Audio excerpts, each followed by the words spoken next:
3인복음 예수는 그리스도, 호세아의 예수 그리스도 16번째 심판을 경고하신 여호와, 그 두 번째의 말씀을 드리게 됩니다. 여호와 하나님께서는 이스라엘 민족을 얼마나 사랑하시는지 그 사랑의 깊이와 넓이 높이를 가히 측량하기가 어렵습니다.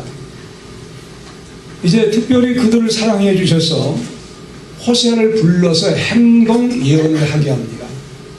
행동 예언이 무엇이냐 하면, 너는 가서 음란한 아내를 취하여 음란한 자식들을 낳아라. 이 나라가 여호와를 떠나 크게 행음함이니라 그랬어요.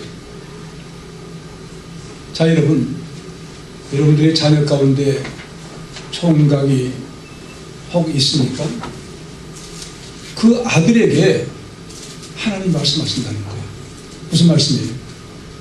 호세아라고 치고, 야 호세아야, 너 지금 창녀촌이 있지 않느냐? 거기 가서 창녀 한 사람 데리고 결혼해. 그럼 여러분 부모의 마음은 어떻겠습니까? 하나님 말씀이니까 좋다, 그렇게 하라. 그렇게 나오겠어요? 아니면 아이고 무슨 하나님이 그런 하나님이 있어, 내 자녀 아름답게 키워놨는데 창녀촌에 가서 창녀와 결혼을 하라? 야, 이거 하나님 이상한 하나님이네, 나도 하나님 안 믿겠어. 아마 그런 사람들이 나올 수 있는 내용입니다. 여러분 선뜻 너 그렇게 하라고 하겠습니까?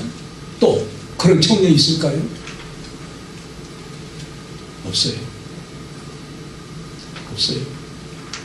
누구만 있습니까? 호세아만이에요. 호세아만이 그런 대답을 할 수가 있는 사람으로 하나님이 지목하신 거예요. 호세아는 능히 아멘, 예, 그런 대답을 한 사람입니다. 놀라워요. 그런데 이 창녀와 결혼하라고 하는 그 말씀이 하나님의 율법과 배반하는 말, 율법에 절대 그런 사람과 결혼하지 말라고 이미 레위기 21장 13절 14절에 말씀했어요. 그렇다고 하면 하나님이 스스로 율법을 파괴하라는 말씀이 아닌가, 이렇게 생각할 수가 있겠습니다. 그러나 우리 하나님께서 율법을 파괴하면서까지 그 말씀을 하라고 하시겠습니까? 이 말씀에 깊이 들어가 보면은 그런 말씀이 전혀 아니에요. 하나님의 깊은 구속의 은혜의 역사가 숨겨져 있는 말씀입니다. 사실 선지자가 음란한 여인을 취하는 것이 불법이라고 하면 그건 불법이라고 했어요. 레위기서에. 그러지 말라. 일반 백성도. 하물며 하나님께서 이스라엘 민족을 어떻게 대한 것이냐면 자기 아내로 삼은 거예요. 그러므로 사랑하는 이스라엘과 사랑해서 장가든다고 하는 내용이 성경이에요. 이스라엘은 내 아내다, 그런 거예요. 그러면 어떤 이스라엘이냐? 지금 음란한 이스라엘이라는 거예요. 어떻게 음란한 이스라엘을 아내로 삼을 수가 있겠느냐 하는 사실을 호세아 가정을 통해서 우리에게 가르쳐 주려고 한 계시의 말씀입니다. 너무나 엄청난 말씀이에요. 그렇다면 하나님은 공의로운 하나님이에요. 공의로운 하나님이신데 어떻게 죄를 용납하실 수가 있느냐? 없어요. 공의의 하나님이라고 해서 죄의 턱글만큼이라도 먼지 같은 죄라도 용납되지 아니한 것이 하나님의 공의입니다. 믿습니까? 하나님의 공의는 그런 거예요. 그런데 그렇다고 하면 그 음란한 여인과 결혼하라고 하면 하나님의 공의를 파괴해서라도 결혼하라는 말씀인가? 하나님은 사랑의 하나님이시니까 하나님의 공의를 뛰어넘으라는 것인가? 결코 그것도 아닙니다. 어떤 경우에도 하나님의 공의가 살아있지 아니하면 하나님 되심이 아니에요. 하나님은 공의를, 반드시 공의를 가지고 계시기 때문에 공의로 다스리는 하나님이십니다. 이 말씀에서 아브라함은 하나님의 부르심을 받을 때 그런 갈 바를 알지 못하고 부르심을 받았다고 했습니다.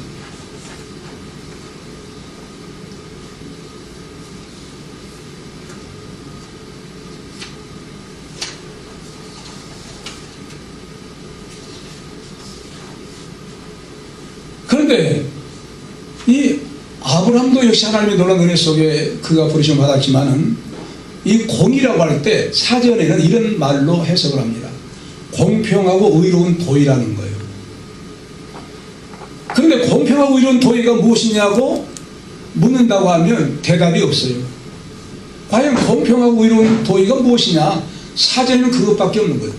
공평하고 의로운 도의라고 밖에 기록한 것이 사전의 한계예요. 그 이상의 대답이 없어요. 그러나 우리 역단 조상은 놀랍게도 공이라는 말을 한자로 설명을 합니다. 그 한자가 공이 아신 분은 아시겠죠? 이것이 공입니다. 공의. 이 공자는 무슨 공자냐 하면 공평할 공자예요. 이 의는 무슨 의자입니까? 의로울 의자. 다 아시죠? 예. 참 이런 하나님이세요. 그런데 바로 이 공이라고 할 때 우리 역단 조상이 이렇게 만들었어요. 팔 밑에 이자가 무슨 자인지 아십니까? 사사사자입니다. 영어로는 말세도 나라 자신이라는 거예요. 그 다음에 의가 무엇이냐? 양 밑에 나. 이거 뭐예요? 내 자신. 그렇다고 하면 공의가 무엇이냐? 역단조상의 해석에는 공의는 팔 밑에 들어가는 것, 팔자 밑에 내가 들어가는 것이 공평할 공자. 그리고 의자는 양 밑에 들어가는 것이 내 자신이 들어가는 것이 의로운 오를 의자.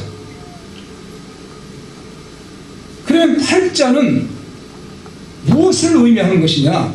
노아의 구원받은 8 식구. 할렐루야. 그리고 하나님께서 7일 동안 6일 동안 창조하시 일이 되는 날에 안식하셨어요. 그러므로 창조의 완성을 의미한 것이 7자. 그런데 8자는 또 우리 예수 그리스도의 안식 후 첫날 부활했으니까 며칠째 부활한 거예요? 8일 만에 부활한 겁니다. 그래서 8자는 부활하신 예수 그리스도를 가리켜요. 그러면 8 밑에 사사사 내가 들어간 건 뭐예요? 예수 그리스도 밑에 내가 들어간 것이 공평할 공자. 할렐루야. 그게 하나님이 요구하시는 공이라는 거예요. 그 다음에 의자는 무엇이냐? 오른 의자 밑에 내 자신이 들어가는 거. 양 밑에 들어가는 거. 우리 예수님 뭐라고 했어요? 요한복음 10장에 있어요. 나는 목자를 하면서 또 요한은 나의 목자, 우리는 선한 양이라고 했어요. 보라, 십자가의 조시 어린 양이라고 세례 요한이 말합니다. 양 예수 그리스도를 말하는 거예요. 근데 우리 항차 우리 역단 조상이 창조 직후에 타락한 이후에 바벨탑 사건 모든 사건에 의해서 사람들이 타락할 때 이 그때까지 하나님의 놀란 구속의 은총을 그렇게 글자를 만든 공이 예수 그리스도의 놀라운 구원, 예수님 밑에 있는 것이 공평한 공자, 어린 양 대신 예수님 밑에 있는 것이 의로운 의자, 옳은 의자. 공이라고 하는 것을 그렇게 설명을 해요. 그러므로 우리가 무엇이 공이냐, 무엇이 공의 속에 사는 것이냐, 예수 그리스도의 공의가 되신 예수 그리스도 속에 예수 그리스도가 한 몸이 되는 것, 예수 그리스도의 놀라운 십자가 밑에 나아가는 것, 부활하신 예수님 안에 사는 것, 이것이 바로 하나님이 요구하시는 공의인 줄로 믿으시기 바랍니다. 아멘. 그렇다면 그리스도의 대속의 십자가로 죄값이 이미 치러진 공의에 속한 그것이 의인이라는 거예요. 세상 사람들이 말하는 그런 공의가 아니고 예수의 대속의 죄값을 치름을 받은 사람이 하나님의 공의를 예수님이 대신 죽으셨기 때문에 우리는 하나님의 공의 속에 들어가는 구원받은 사람이라는 사실을 설명을 하고 있는 거예요. 아브라함이 하나님의 말씀을 믿음의 의로 여기셨다고 했어요. 그 믿는다고 하는 사실이 이와 같은 사실이에요. 예수 그리스도 대속의 은총 하나님 앞으로 계시하고 있어요. 하나님의 말씀을 믿는 것이 의인이라고 했습니다. 그래서 우리는 칭의에 속한 의인입니다.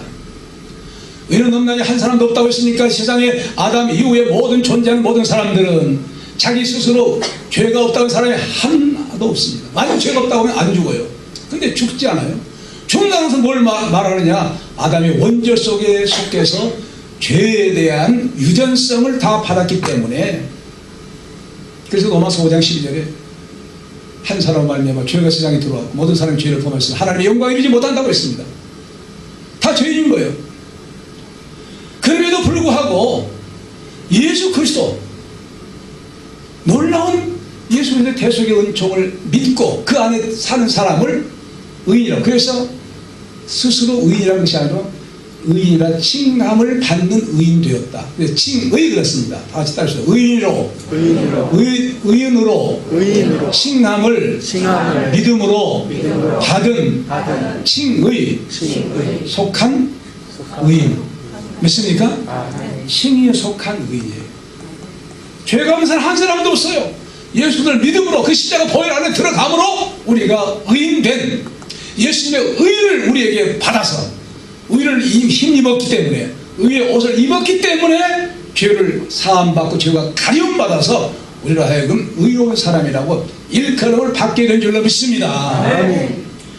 이런 그 차원에서 바로 호세아의 결혼 생활을 통해서 이것을 보여줘요. 호세아는 한마디로 구약에서 예수 그리스도의 복음이 무엇인가를 현실 속에서 연하고 있어요. 호세아라는 말 자체가 구원자라는 뜻입니다. 그 누구예요? 예수 그리스도를 나타내줘요. 그 이름 자체가. 그러므로 호세아를 통해서 결혼하라고 하는 것은 하나님의 공의와 사랑을 보여주기 위해서. 믿습니까? 하나님의 공의와 사랑을 보여주기 위해서 호세아야, 음란한 여인과 결혼해라, 그렇게 말씀하신 거예요. 음란한 여인과 결혼해서 산다면서 호세아의 자기 희생적인 죽음을 전제로 한 것입니다. 여호와께서 무엇을 보여주려 하신 것인가? 반드시 그 여인을 데리고 오려고 할 때는 이미 포주 속에 들어있어. 포주가 마음대로 해요. 그러면 포주에게 팔린 거예요. 포주에서 빼내려면 그 포주에게 팔린 값을 지불하고 사와야만 빼내올 수가 있어요. 그것을 의미한 거예요. 지금 가서 사오라. 그러므로 그건 뭘 말하냐? 하나님의 공의에 속한 하나님의 사랑을 계시한 거예요. 우리 주 예수 그리스도의 대속의 사랑을 호세아를 통해서 보여준 거예요. 계시하신 거예요. 가르쳐 주려는 거예요. 구약의 복음을 증거한 거예요. 그래서 대속의 사랑으로 사랑하지 않고는 결코 음란한 여인과 결혼할 수가 없는 복음을 제시한 거예요. 그럼 호세아 가정을 통해서 무엇을 우리에게 보여주시려고 한 것이냐? 그 가정으로 끝난 것이 아닙니다. 그 가정과 이스라엘의 관계예요. 호세아는 이스라엘하고 이제 이스라엘을 사랑한 하나님이시라고 하면 호세아의 그 음란한 아내는 이스라엘이라고, 현재 이스라엘이라고. 현재 이스라엘은 어떤 상태라는 거예요? 이미 영적으로 간음을 하고 있다. 다른 우상을 섬기고 있는 거 영적으로 간음 행위다. 어머니 보면요, 현재 그러고 있는 상태, 현재 가서 간음죄를, 음란한 짓을 하고 있는 그런 상태를 데리고 사속을 하는 거예요. 과거가 아니에요. 현재. 미래도 아니에요. 현재 그 상태, 죄 짓고 있는 상태에 있는 거예요. 가서 데리고 와. 그냥 데리고 서 사가지고 와. 얼마나 이스라엘 민족이 현실적으로 그 당시에 죄를 짓고 있었다고 하면 이런 말씀을 하나님 하셨을까요? 그 타락상을 구체적으로 말씀하십니다. 5절 8절로 9절 읽읍시다. 시작. 너희가 기브아에서 나팔을 불며 라마에서 호각을 불며 베다윈에서 깨우쳐 소리하기를 베냐민아 내 뒤를 쫓는다 할지어다. 견책하는 날 에브라임이 화물할 것이라. 내가 이스라엘 지파 위에 필연 있을 일을 보였노라. 이 원문을 다시 번역하면 8절. 너희들은 기브아에서 뿔 나팔을, 라마에서 나팔을 불어라. 베다웬에서 베냐민의 뒤에서 경종을 울려라. 9절. 에브라임은 징계하는 날에 황폐하게 되리니 이스라엘 지파 중에 확실하게 될 일을 내가 알게 하였도다. 그런 말씀입니다. 그래서 그 앞에 있는 5절부터 7절의 말씀은 동반 타락한 남유다와 북이스라엘 같이 지금 타락하고 있는 거예요. 그러니까 이스라엘 민족 12지파가 전체가 지금 타락하고 있는 거예요. 그런 사실을 지금 보여주면서 바로 그들이 하나님을 떠난 우상을 섬기고 있는, 영적 가늠하고 있는 그들에게 어떻게 한다는 것이냐? 적국, 그들을 괴롭히는 나라를 통해서 징계하시겠다는 거예요. 그래서 바로 기브아와 라마에서 각각 뿔나팔과 나팔을 불 것을 예언하고 있어요. 뿔나팔은 이제 염소에서 빼는 그 나팔을 말합니다. 그리고 이제 나팔은 일반 나팔이에요. 그러니까 이 나팔을 언제 부르냐면 전쟁이 일어날 때 전쟁이 난다 하고 불었어요. 우리 사인 부르죠? 지금 사인을 부르죠. 그 다음에 또 적군 침입했을 때 방어를 촉구하기 위해서 불기도 합니다. 그 다음에 특별히 절기 제사가 돌아왔다, 6월절이다 할 때는 뿔나팔을 불어요. 모여라! 예루살렘 성전을 모여라 하면서 뿔나팔로 이제 소식을 전한 겁니다. 바로 그래서 또 그리고 이제 구약의 용례를 본다고 하면 대속죄일, 성회를 모일 때 나팔을 불었어요. 자, 오늘은 이제 6월절이다, 대속죄일이다 하고 나팔을 불어서 모든 백성들이 성전에 모이게 한 겁니다. 그리고 왕의 대관식을 할 때, 야, 지금 왕의 대관식을 하게 된다, 대통령 취임식, 그런 내용이죠. 그때 뿔나팔을 불었어요. 이 나팔소리는 북이스라엘과 특별히 베냐민 지역에 내리신 하나님의 진로로 이제 사용하고 있는데, 기브와 라마 모두 다 어디에 속한 땅이냐면 북쪽 이스라엘 베냐민 지파에 속한 땅들입니다. 근데 베다벤이라는 말이 나와요. 이 말은 호세아 4장 15절에 나온 말씀인데, 베다인은 바로 이런 이 지방들은 남쪽 유다와 국경선을 접하고 있는 지역이에요. 거기에 세 지역에 나팔을 부르라는 거예요. 자, 그렇다고 하면 베다벤에서 소리를 지르되 어마어마하게 큰 소리를 지르라는 거예요. 베다벤은 어떤 곳이냐? 과거에 놀라운 신앙의 거룩한 유적지예요. 어떤 유적지냐? 야곱이 형의 복수를 피해가지고 외삼촌 댁 하라로 도망할 때 가다가 도숙했어요. 뭘 베고 잤다고 했습니까? 돌 베고 잤을 때 갑자기 환상이 나타난 거예요. 주의 사자가 나타내 여호와께서 말씀하신 거예요. 직접. 지금까지 아브라함에게 직접 말씀하시고 이삭에게 말씀하시고, 이제 야곱이 들었던 하나님의 말씀이 직접 계시를 받은 거예요. 그러면서 뭐라고 합니까? 나는 여호와니 너의 조부 아브라함의 하나님의 이삭의 하나님의 너 누운 땅을 내가 너와 네 자손에게 주니 땅의 모든 족속이 너를 인하여 네 자손을 인하여 복을 얻으리라. 그 가나안 땅을 그에게 기업으로 주셨다는 거예요. 네 자손을 인하여. 자손도 단순이다. 예수 그리스도.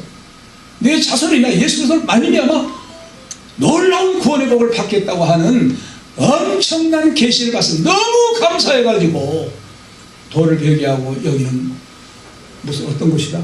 하나님의 집이다 하는 의미로 엘은 하나님, 베이트는 집이란 말, 베델 하나님의 집이구나, 성소라는 거예요. 근데 그곳이 벳아웬으로 바꿔진 거예요. 아웬이라는 말은 허무, 그런 뜻이에요. 우상, 허망한 집, 재난. 그렇게 하나님 앞에 감사의 예배를 드렸던 그 베델이 바꿔져가지고 우상을 섬기는 제단이 세워졌습니까? 기가 막힌 거예요.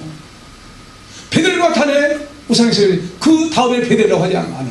그건 벳아웬이다, 우상의 집이다, 재난의 집이다, 망할 집이다. 할렐루야. 하나님을 섬기지 않고 다른 신을 섬길 때 그 가정과 그 자손은 망하게 되어 있는 집이다. 이스라엘이 그렇다고 하는 거예요. 바꿔져 버린 거예요. 베델이 벳아웬으로 바꿔진 거예요. 여러분들 벳아웬에서 베델로 바꿔지는 가정이 되시기 바랍니다. 우상을 섬긴 가운데 하나님을 섬기는 가정이 되었으니까 베델이죠. 베델에서 벳아웬이 돼서는 안 되죠. 그래서 베델, 이제 그런 우상의 정각으로 세워진 그곳이 그렇게 망하게 되었어요. 베냐민 땅 전체를 하나님께 심판하신다는 것을 암시하고 있어요. 실제로 아수르의 디글랏 빌레셀이 북이스라엘을 공격했을 때 이곳은 전혀 피해를 입지 않았습니다. 과거에. 그러나 BC 722년 사마리아가 함락되었을 때 동시에 북쪽 이스라엘은 다 망하게 되고 만 겁니다. 심판을 앞에 두고 회개하라고 선자를, 호세 선자를 통해서 말씀을 하신 거예요. 그런데 회개하지 않은 거예요. 장차 심판이 만다. 깨어라. 회개하라. 그러면 구원받는다. 산다. 그렇게 경종을 울려서도, 큰 나팔을 불었어도 돌아오지 아니한 거예요. 그렇다면 그 다음 뭐가 있겠어요? 망하는 심판밖에 없죠. 에브라임은 어떤 것입니까? 에브라임은요, 요셉의 12아들 중에 작은 아들이 복을 받지 않습니까? 할아버지한테. 그래서 얼마나 그 복이 그대로 이루어졌던지, 이스라엘, 북이스라엘 그러면 에브라임이 그랬어요. 에브라임, 이스라엘 이렇게 통했어요. 이스라엘을 대표할 만큼 에브라임은 대단한 복을 받았습니다. 그럼에도 불구하고 우상을 섬긴 거예요. 타락한 거예요. 그래서 바로 여호와 심판의 도구인 아수르 대군의 습격으로 온통 폐허로 변할 것을 암시하고 있는 예언입니다. 그래서 이스라엘 지파 중에 확실하게 될 일을 내가 알게 하였다고 했습니다. 호세 선지자를 통해서 확실하게 될 일을 전하도록 그렇게 했으니까 알게 했다는 것이에요. 모르고 망한 것이 아닙니다. 알고도 망한 거예요. 듣고도 회개하지 않는 거예요. 이것이 바로 이스라엘 나라가 북쪽 아수르에서 망하게 된 이유입니다. 심판이 있을 것을 그렇게 말씀하고 있어도 그 완악한 이스라엘 백성들이 경고의 말씀을 듣지 않고 끝끝내 회개하지 않고 그래서 멸망하게 된 거예요. 그리고 유대 방백들과 에브라임 죄악에 관해서 10절로 12절 말씀하고 있습니다. 같이 읽읍시다. 시작. 유다 방백들은 지게표를 옮기는 자 같으니 내가 나의 진노를 저에게 물같이 부으리라. 에브라임은 사람의 명령 쫓기를 좋아함으로 학대를 받고 재판에 압제를 당한도다. 그러므로 내가 에브라임은 좀 같으며 유다 족속에는 썩은 것 같도다. 이 원문을 다시 번역하면 10절. 유다의 고관들은 경계표를 옮기는 자 같이 되었으며 그들에게 내가 나의 분노를 물같이 쏟아부으리라. 11절. 에브라임 압제를 당하고 심판받아 짓밟히니 이는 그가 사람의 명령 따라 행하였고 기쁘게 했기 때문이다. 12절. 그러므로 내가 에브라임에는 좀 같으며 유다 집에는 뼈에 썩은 같이 되리라. 그런 말씀입니다. 자, 이 유다의 고관들이 어떤 죄를 지은 자와 같다고 했습니까? 오늘 이 말씀에서 땅의 지게표, 경계표를 옮기는 자와 같다고 그랬어요. 무슨 말이냐면 구약에서 절대 이스라엘 백성들에게 너와 나의 땅의 경계표를 돌로 세운 거예요. 이건 표를. 우리 같으면 지금 측량을 해가지고 딱 길을 이제 확실하게 내 땅이 저 사람 땅이 경계가 있지 않습니까? 길로 경계를 내고 그래요. 근데 이스라엘 유다 백성들에게는 돌을 세우는 거예요. 그 지게표로. 근데 지게표를 만일 마음대로 옮기면 그게 내 땅이 되는 거예요. 그럼 불법이죠. 죄를 짓는 거예요. 그러니까 사람이 아무도 없는 가운데 지게표를 옮겼다. 만약 그 알게 되면 그 사람 반드시 저주를 받을 것이라고 해요. 저주받는다는 거예요. 그게 절대 옮기지 말라는 거예요. 근데 경계표를 오늘날 같이 이제 문서나 청량하고 청량으로 이렇게 한 것이 아니라 돌을 땅 위에 세워놓고 그렇게 한 것이니까 마음대로 옮길 수도 있는 거예요. 만일 마음대로 옮겼다면 저주를 받는다고 분명히 말씀하고 있습니다. 그런데 경계표를 옮겼다는 것이 아니에요. 경계표를 옮기는 자와 같이 그랬어요. 그렇다고 하면 무엇인가 그 말씀 속에 숨겨져 있는 말씀이 있는 거예요. 뭘 의미하느냐? 이 유다 백성들, 이스라엘 백성들이 어떤 경계표를 옮겨버리고 있느냐?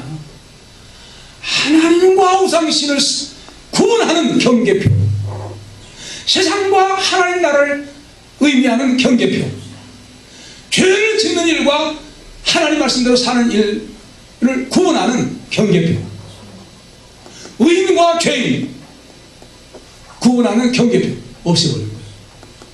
그러니까 하나님을 섬기고 우상을 섬기고 어느 것을 섬기느냐 아무런 상관없이 경계표가 없어져 버렸으니 그들에게는 이제 죄를 어떻게 물같이 분노를 하나님이 물같이 쏟을 수밖에 없는 죄악. 그 죄악으로 말미암아 큰 대국의 심판을 반드시 받게 된다는 사실을 말씀하고 있습니다. 경계표를 옮기는 자에게 저주를 받는다고 했으니까 저주받는 그대로 이스라엘 민족이 신앙의 경계표, 하나님과 이방 신들의 경계표 없어져 버린 거예요. 그러니까 마음대로 죄악을 짓는 거예요. 마음대로 생활하는 거예요. 그냥 이런 죄악에 관해서 에브라임에 관해서 이스라엘 민족에 관해서 놀랍게 지금 하나님께 분노하신 거예요. 너희들은 반드시 적국에 의해서, 너희들이 미워하는 적국에 의해서 망하게 된다는 거예요.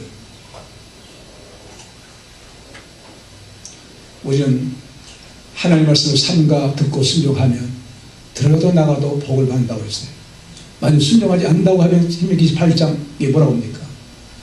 원수가 한 길로 들어올 때 너는 7길로 도망친다는 거예요. 우리 성도들은 하나님 말씀을 순종해서 원수가 한 길로 들어와서 7길로 도망치는 복을 받으시기 바랍니다.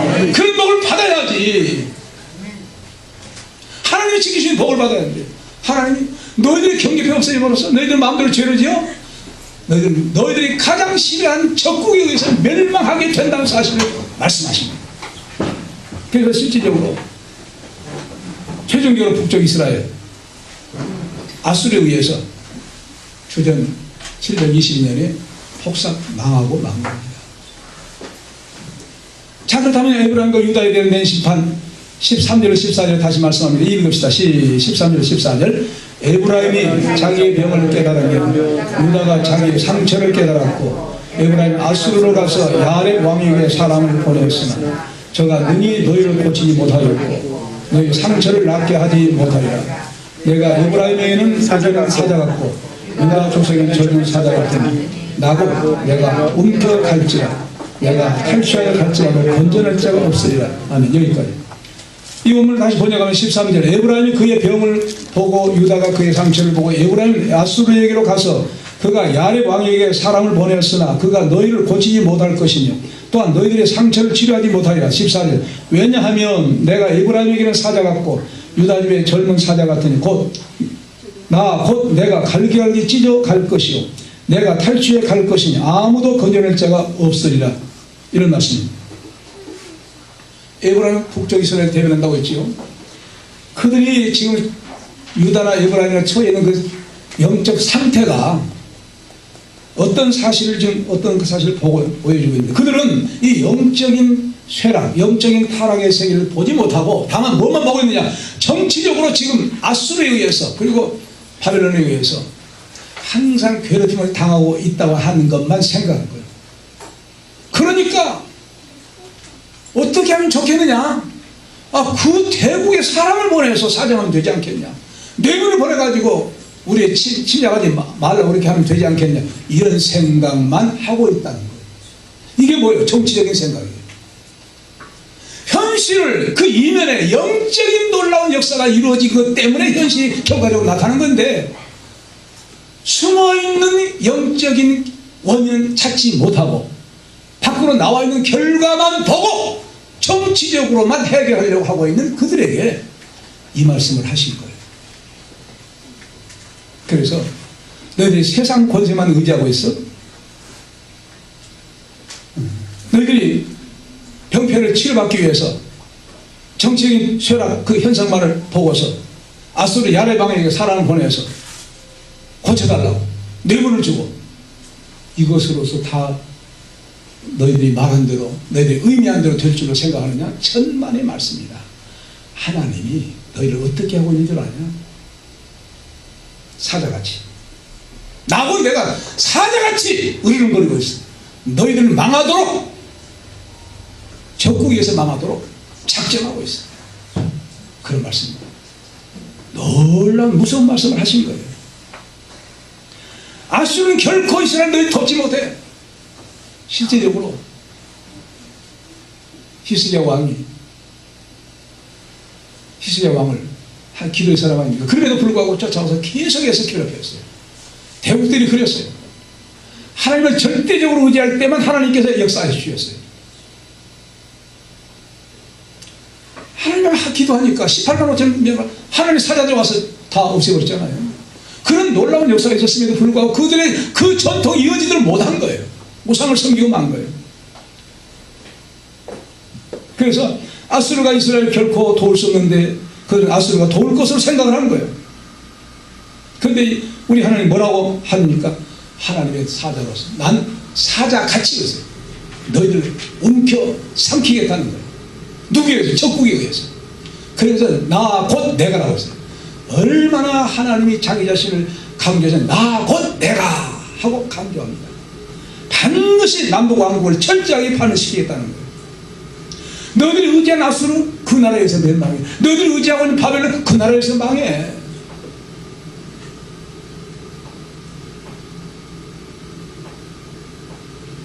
엄청난 말씀입니다. 그렇다면 이스라엘과 유다를 멸망시킨 그 이유가 무엇이겠습니까? 너희들이 못하고 있다는 거예요. 영적으로 가늠하고 있다는 거예요. 영적으로 다른 신을 섬기고 있다는 거예요. 여호와 하나님께서 너희를 택하셔서 최례도 시키고 다윗을 통해서 크게 이제 가나안 땅을 정복하게 하고, 그래서 하나님의 놀라운 은혜 역사로 솔로몬이 얼마나 많은 축복을 주셨느냐, 그런 하나님에도 불구하고 그걸 다 잊어버린 거예요. 바울상을 섬기고 만 거예요. 그러니까 반드시 너희들은 내가 징계하겠다. 그러나 그럴지라도 호세아 선지자를 보낸 이유가 무엇이었습니까? 회개하면, 돌아오면 너희를 보호하고 지켜주시겠다고 하는 복음을 증가하고 있는 줄로 믿습니다. 네. 그렇다면 우리의 살 길이 무엇이냐? 우리 또 살 길이 무엇입니까? 날마다 내가 하나님 앞에, 사람들 앞에 지은 죄를 회개하면서 보혈 피로 씻음 받아야 이것이 나의 살 길, 우리의 살 길인 줄로 믿습니다. 네. 사는 길을 회개하라는 거예요. 그러므로 주님 오실 때까지 날마다 우리는 회개하면서, 또 회개할 뿐 아니라 주님 말씀에 적극적으로 순종해서 하나님 말씀을 이루어가는 성도들, 그래서 그런 성도들에게 구원이 계속되어서, 구원이 영속되어서 영원한 하나님 나라에 들어가게 될 줄을 믿으시기 바랍니다. 기도하시죠.